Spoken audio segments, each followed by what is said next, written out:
Now, of course, just down the road in Victoria and all the way down the road in Melbourne, from where I am here in Wagga Wagga, the panic is full bore.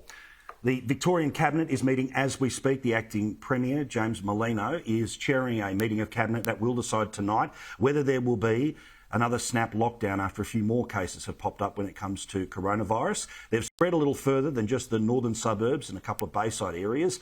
Both Marvel Stadium and the MCG are considered sites where people who have ended up testing positive were in the past little while. But I can't quite understand that after a year and change, we are still talking about lockdowns, and after a year and change, there's still panic buying. Now, I get it. The people of Victoria have been so heavily traumatised by the behaviour of their government, but these were scenes today from a Coles in suburban Melbourne. Almost every single roll of toilet paper gone. This is despite the fact that we know coronavirus does nothing to that part of the body. And presumably we've all got into a habit of having more than one roll at any one time. The panic buying's got to stop. We should find out while we are on the air tonight about whether there will be a lockdown tomorrow, so don't go anywhere. As soon as that information becomes clear to the reporters in Melbourne, we'll pass it on to you straight away. But here's a little more about what happened today. Julia Bradley across it for us in Melbourne. A lockdown looms for Victoria as the North Melbourne cluster climbs to 15 cases. A further 6 infections confirmed, 5 are co-workers of a previous case. It's good that everyone is linked at this stage, but we are concerned about the number and also about the kind of exposure sites. Exposure sites have been declared in the regional town of Bendigo. The AFL has been thrown into chaos after an infected person attended Sunday's match between Collingwood and Port Adelaide. Thousands of fans told to monitor for symptoms. Hundreds may have to isolate. The government confident Friday night's clash at Marvel Stadium will go ahead. But where politics is king in Canberra, the Labor Party was trying to make this somehow the Prime Minister's fault. Here was some of the questioning that came from the Deputy Leader of the Labor Party, just one of many questions that were basically the same put to the Prime Minister, that somehow, despite the fact that we know it's a failure of contact tracing in Victoria, it's all somehow the Prime Minister's fault.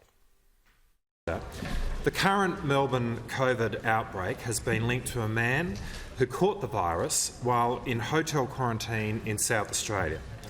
If the Prime Minister had fulfilled his responsibility for creating a safe, national, purpose-built quarantine system, wouldn't Australians be safer today? They are so desperate. They are so desperate. They've done everything to try to get Brittany Higgins' issues back into the news. It's not working. It's not connecting. So let's try to make it seem like the federal government has any responsibility for this whatsoever. Now, it doesn't matter whether it was state-based, whether it was privatised, whether it was remote or whether it was city hotel quarantine. This issue is one of contact traces inside Victoria. The Prime Minister was in great form today. He hit this one right back over Miles's head and right out of the park.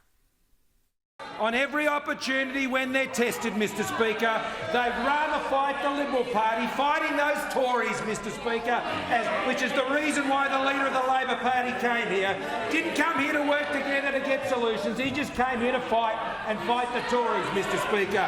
Fighting the Tories isn't going to fight the virus, Mr Speaker. That's what this government's doing.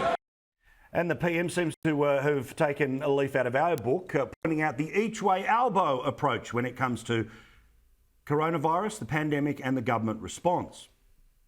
The leader of the Labor Party opposed the National Cabinet. Then he said he wanted to be on it, Mr Speaker. And then he opposed it again and said it was useless.